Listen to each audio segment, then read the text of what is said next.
English एक भाषा ही तो है। ऐसा मैं क्यों कह रहा हूँ, आप में से बहुत से लोग मेरी इस कहानी से रिलेट कर पाएँगे। मैं बिहार का रहने वाला हूँ और जब मेरा एडमिशन छत्तीसगढ़ के एक बड़े स्कूल में हुआ, उस स्कूल के सारे बच्चों को आपस में इंग्लिश में ही बात करनी होती थी। हिंदी और संस्कृत के अलावा बाकी सारे सब्जेक्ट के टीचर्स पढ़ाते भी इंग्लिश में थे और समझाते भी इंग्लिश में ही थे। एक दिन स्कूल पहुँचने पे याद आया कि बुक तो घर पे ही रह गई और मैम पनिशमेंट देंगे और उससे बड़ी दिक्कत ये कि मैम तो इंग्लिश में ही पूछेंगी कि बुक कहाँ है? इसका आंसर अगर मैंने हिंदी में दिया तो पनिशमेंट डबल। मैंने बगल वाले लड़के से पूछा कि मुझे बस इतना बता दो कि इंग्लिश में इस लाइन को बोलते कैसे हैं कि मैम मैं बुक लेके नहीं आया।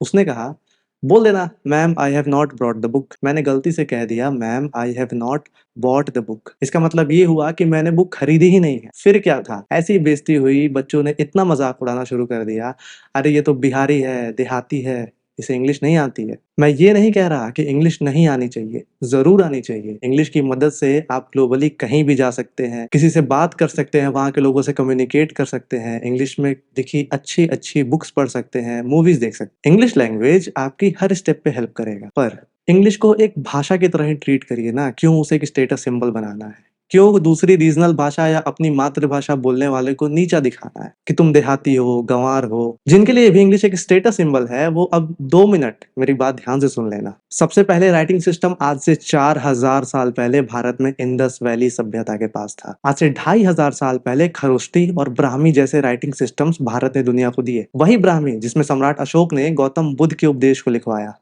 भारत में 1652 मदर टंग हैं, 300 से ज्यादा भाषाएं हैं, जिसमें से हमारे कॉन्स्टिट्यूशन के 8th शेड्यूल में 22 भाषाएं लिस्टेड हैं। दुनिया में सबसे ज्यादा किताबें भारत में लिखी जाती हैं, कितनी? हर साल 70,000 बुक्स, जिसे भारत के 60 करोड़ लोग पढ़ते हैं। भारत का सर्वोच्च लिटरेरी अवार्ड साहित्य अकादमी अवार्ड 24 भाषाओं में दिया जाता है। भारत में हर साल 3592 मैगजीन और न्यूज़पेपर छपते हैं, वो भी 35 से ज्यादा भाषाओं में।